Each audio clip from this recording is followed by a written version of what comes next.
Bienvenue. Wow, quelle belle première partie. Merci Annick, merci Eric. Un système simple.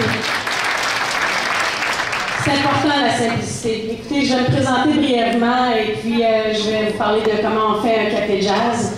Comme on dit, ce qu'on vous présente, c'est ce qu'on a éprouvé soi-même, c'est ce qui nous a mis en chemin vers la réussite.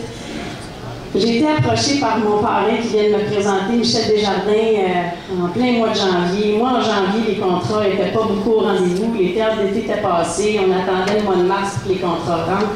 Je suis une comédienne professionnelle qui a fait son métier pendant plus de 25 ans. J'ai commencé jeune. Je me suis beaucoup éduquée par moi-même. Je suis une autodidacte. Et puis, je pourrais dire que j'ai rasé les planchers. J'ai survécu la plupart du temps au cours de ma vie. Et j'ai dû rentrer dans une bataille gouvernementale à un moment donné parce que j'étais à l'aide sociale. J'avais plus de revenus et qu'on n'avait pas de filet social. Les acteurs, on est des pigistes. Et cette réalité-là a fait que, avec la persévérance et la détermination que j'avais, j'étais quand même une gestionnaire dans l'âme. Je suivais bien mes affaires. J'ai demandé l'aide de l'Union des artistes que je suivais année après année pour bien comprendre mon industrie. Et j'ai livré une bataille que j'ai gagnée auprès des gouvernements pour faire gagner des batailles de reconnaître des dépenses et reconnaître aussi que mon revenu n'était pas un salaire. Et ça, j'ai été là juste le temps de faire la bataille. Ça vous donne une petite idée de comment on règle des problèmes. Okay? Le gouvernement m'a redonné de l'argent après, puis je suis partie de là la tête haute. Mais j'avais pas plus d'argent. Alors, ce qui est arrivé, c'est que c'est le conseil d'administration de l'Union des artistes qui m'ont repêché et j'ai travaillé pendant 9 ans à aller sur des conseils d'administration, en fait, et à la rencontre des gestionnaires pour aider mes pairs, pour un peu comprendre le filet social, les assurances, les REER et tout. Et je me suis éduquée. Et en chemin, j'étais allée voir comment on fait disparaître la victime qu'on peut avoir à l'intérieur de soi pour réémerger d'une nouvelle personne. Je suis allée à l'école des millionnaires avec T. Harv Eker. J'ai fait 4 ans d'école. J'ai investi en moi et sur mon chemin, j'ai compris qu'il fallait que je cherche un plan B. Et le plan B s'est présenté à moi en janvier 2011. Quand ça s'est arrivé dans ma vie, j'étais un peu choquée, j'étais insultée. Je vais vous le dire bien honnêtement, pour moi, du café, ça faisait 0 sens. Je suis quand même une artiste, là. Tu vas pas me faire vendre du café! Puis, avec beaucoup de diplomatie, vous l'avez vu, il est plein d'amour. Michel, il dit, écoute Dominique, je te demande juste d'aller faire quelques recherches sur Internet, pars avec tes échantillons, goûte au café, va voir. Si ça te parle, si c'est pour toi, tu vas revenir. Si c'est pas pour toi, regarde, tu pourras juste le consommer. C'est bon. J'ai fait OK. J'ai pas dormi cette nuit-là. Qu'est-ce qui s'est passé?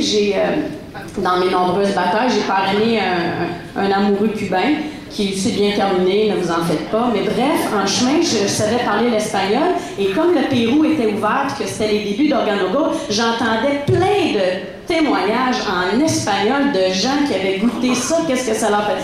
Là, j'ai fait, mon Dieu, mais je vais pouvoir aider plein de gens. Moi, qui ai déjà l'âme du sauveur, je me disais, comment je vais pouvoir aider des milliers de gens sur mon passage, des gens qui n'ont peut-être pas accès à cette gratuité-là à travers le café qui donne des bienfaits. J'ai fait, wow, OK. J'ai rappelé Michel le lendemain. Je me suis dit, moi, au conseil d'administration, on m'avait aussi donné d'autres fonctions. C'était d'aider les gens qui voulaient donner des rabais aux artistes, puis tout ça. Fait que, on veut beaucoup la clientèle. Je me suis dit, OK. Moi, là, je vais construire intelligemment. Je vais aller voir des gens que je connais pas. On a, au début, peut-être pour certaines personnes qui ont manqué de support dans leur vie, plus de crédibilité auprès des gens qui ne nous connaissent pas. Fait que si vous connaissez ces personnes, c'est parfait. Moi, ça a créé mon succès. Hein?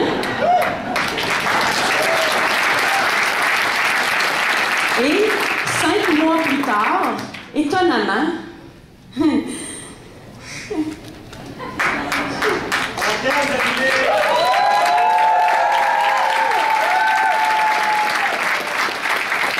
mois plus tard, avec ma persévérance, oui, je partais dans la boîte, dans le slush l'hiver, au froid, moins 30, tout ça. J'ai réussi à créer une organisation de Saphir que je savais même pas qu'est-ce que ça voulait dire. Je comprenais même pas le plan de compensation. Je voyais juste les chèques rentrer, puis j'étais juste contente. Je me disais, aïe, aïe, ça marche cette affaire-là. Mais je comprenais rien. C'est dans ce temps-là qu'on est les meilleurs. Je vous le jure. Et je suis allée chercher ma première voiture neuve, parce qu'à l'époque, on n'avait pas le Mercedes-Benz Club. Je suis allée chercher ce que je disais à tout le monde. Regarde mon Elantra 2011, c'est mon OG car! Je l'appelais mon OG car! Il m'amenait partout, il était neuf, il pouvait faire de la route. Je me suis rendue à Thetford Mines, Trois-Rivières, Trois-Pistoles. J'ai voyagé, vous n'avez pas idée. Mais après que je faisais ça, je travaillais fort sur moi parce que je ne savais pas quand est-ce que ça allait faire tching. Et 6 mois plus tard, 18 mois en tout plus tard, moi, qu'est-ce qui est arrivé? Je suis rentrée dans ma première maison.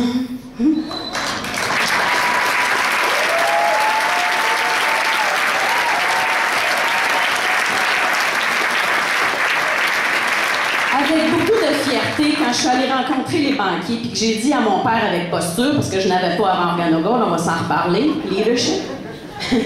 Mon père me disait, comment ça va ton affaire de café? Je disais, ah, écoute, inquiète-toi pas, tout va bien, père, je m'organise avec ça. J'ai appris à régler des problèmes. Et les banquiers qui m'ont donné la possibilité d'acheter ma première maison, pour moi, c'était une telle fierté que maintenant, quand je bâtis dans ce qui était, ce que j'avais besoin de mettre en place pour créer mes fondations, ce que je n'avais jamais eu dans mon passé, des assises solides. Ça, c'est ce que Organogold m'a apporté au départ, ma confiance. Alors, pourquoi je vais vous parler des cafés jazz, c'est que j'ai été une de celles dans l'équipe de Michel qui a rapidement mis les cafés jazz en place. J'ai compris qu'il fallait aller dans les foyers, j'ai compris qu'il fallait aller dans les maisons, qu'il fallait faire goûter le produit. C'est 97% du succès de votre organisation et de votre réussite. On minimise l'impact de nos clients et des gens qui sont en chemin, qui ont besoin d'un café gourmet. OK? On est dans une industrie où, vous l'avez vu dans The Ground to the Cup, hein? From the Ground to the Cup, c'est partout à travers le monde. Alors, un café jazz, qu'est-ce que c'est? On réunit quelques personnes à la maison où on va chez les gens de notre organisation qui vont à leur tour faire une rencontre informelle. On veut que ce soit détendu. On veut que ce soit quelque chose qui va permettre aux gens de venir vous encourager à goûter au début à la gamme de produits que vous avez achetés en tant que franchisé. Vous êtes des investisseurs dans l'industrie du café. Et là, ce qui arrive, c'est qu'il y a 3 composantes à succès. Alors, comment ça fonctionne? La personne qui vient à peine de démarrer, qui ne connaît pas encore les 3 composantes, va appeler son leader qui est sur place et qui va dire « Parfait, je vais me présenter et je vais parler des 3 composantes à succès pour la personne qui vous a invité. Merci d'avoir accepté l'invitation. » Et je vais commencer tout de suite à vous parler de, bon, les 3 composantes à succès. Évidemment, ce qui est intéressant, c'est de dire là, c'est une question de génie d'avoir pensé de mettre ça dans un café. Là, le numéro 1, le composant numéro 1, c'est le génie du café. Est-ce que vous trouvez ça simple de distribuer à travers un véhicule qui est le plus bu et le plus consommé au monde? Donc, ça veut dire que c'est une idée de génie. Ça prenait des visionnaires. M. Bernardo Chua a eu une idée de génie, puis vous verrez plus tard, on a la collaboration exclusive et stratégique de Napoléon Hill parce qu'il a eu l'idée de génie, il y a pensé. OK? Regardez bien avec qui on est en train de s'associer, comment ça se passe. Le deuxième composant, qui est magnifique, c'est qu'on va l'appeler la merveille de la Terre. C'est un trésor national. Hein? Le Ganoderma, c'est un trésor national de Chine. C'est normal qu'on ne le connaisse pas. On en fait la promotion. On est là pour l'amener dans tous les foyers et à la population du monde. Comment? À travers le véhicule du café. Alors, c'est quoi? C'est la simplicité du véhicule qui va permettre aux gens de faire une expérience unique qui leur appartient. Parce que, étonnamment, aussi nombreux qu'on puisse être dans les salles ici et de l'autre côté, il n'y a personne qui va ressentir la même chose en buvant son café avec la valeur ajoutée qu'il y a à l'intérieur. Mais comme c'est quelque chose qui fait partie d'une tradition chinoise, ben vous allez... Hey! Vous allez expérimenter ce que ça vous fait. Et pourquoi on ne commence pas à tomber dans « Ah, bissident, comment? Non. On arrête ça tout de suite, là. On l'a fait il y a 1 an et demi, il y a 2 ans, il y a 3 ans. Non. C'est plus simple que ça. Est-ce que de donner un échantillon de café, de faire goûter, de demander « Est-ce qu'il goûte bon? Est-ce que tu te sens bien? Est-ce que vous êtes capable de faire ça? » Oui! Ça peut-tu s'arrêter là? Oui! Après, est-ce qu'on est capable de dire « As-tu envie de faire l'expérience de 21 jours, donc une boîte ou 2, en cours du mois, tu vas ressentir quelque chose, ça sera à toi de me dire comment tu t'es senti. Tu vas ressentir des grands bienfaits. » ça fait des grands bienfaits. Alors, composante numéro 2, c'est la merveille qui est le trésor national de la Chine, le Ganoderma lucidum. Vous pouvez aller faire vos recherches. On vous invite à les faire. C'est ce que Michel a fait avec moi. Il m'a dit, Dominique, regarde, je t'en dis pas plus, va voir sur Internet, regarde, et vous allez voir ce que ça fait chez chacun. La troisième composante, évidemment, c'est le pouvoir du leadership. Écoutez, ça, moi, c'est mon histoire. Parce qu'en quelque part, ce que vous voyez, ce qu'Annick vous a décrit, ce que vous apprenez, c'est ce que l'on devient. Ce que l'on devient comme entrepreneur. J'avais pas la posture et j'avais pas la facilité d'avoir le focus et de parler de ce qu'il y a à dire au tout début. J'avais peur de déranger. Non, non, regarde. T'as peur de quoi? Tout le monde boit du café, là. C'est quoi? T'es gêné d'aller offrir une tasse de café? On va faire comme Shane hier, il dit, on se cache-tu pour aller boire notre tasse de café? Il faut être fier. Alors, organiser des cafés jazz, ça veut dire on va parler, on va jaser, on va faire goûter, on peut faire différentes saveurs et tout, et on parle de ce génie du café, ce Ganoderma, la merveille du monde, et le leadership. Puis dans le leadership, écoutez, vous voyez les gens qui se greffent à nous, vous voyez, alors on a Rod Smith ici qui a eu, lui aussi pouvait être ailleurs dans le monde. Il a choisi de revenir à Montréal à la rencontre pour vous parler de son histoire à succès. Comme elle l'a dit Annick tout à l'heure, c'est quelqu'un qui avait déjà beaucoup de succès. Qu'est-ce qui fait de OrganoGold le leadership qu'il développe? C'est qu'on peut créer les gens de zéro à héros si on suit un système simple. Au début, moi aussi, j'ai eu une tête de cochon. Ça m'a pris un peu plus de temps. Mais on y revient. Alors, on vous le dit, on est tous là pour vous aider à revenir à la base. Si vous posez beaucoup de questions, on va essayer de vous retourner à soit les recherches scientifiques, soit sur Internet ou au service à la clientèle, parce que nous, on bâtit une business. Hein?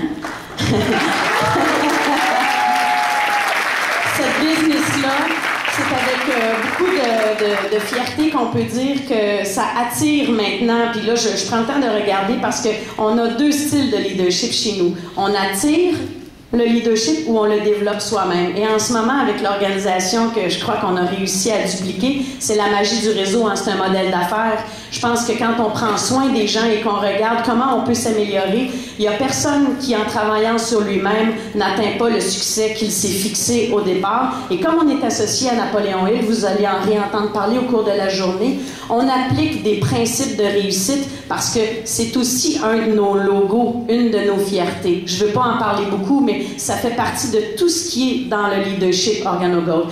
Est-ce que si je vous pose la question, à Vegas, on était 15 000 dans une salle, 5 000 dans l'autre, est-ce que 20 000 personnes dans 32 pays confondus, est-ce que ça change l'économie mondiale, vous pensez? Il y avait plus de 5 000 Mexicains dans cette salle-là que quand on disait « Mexico! » C'était fou! Ces gens-là, pourtant, ils n'ont pas d'argent, ils n'ont rien. Alors, qu'est-ce qui est arrivé? Ça veut dire que dans leur histoire, il s'est passé exactement ce qui s'est passé dans l'histoire des débuts de OrganoGold. Ça veut dire que ce leadership-là, ils l'ont bâti mois après mois après mois. On parle de ça dans le Café Jazz. On fait juste dire, est-ce que vous avez envie d'être inspiré par des gens qui ont développé leur leadership et qui maintenant sont en train de connaître la plus forte croissance au niveau mondial? Nous suivez-vous? Moi, en tout cas, que vous veniez ou que vous ne veniez pas, je m'en vais tout de top.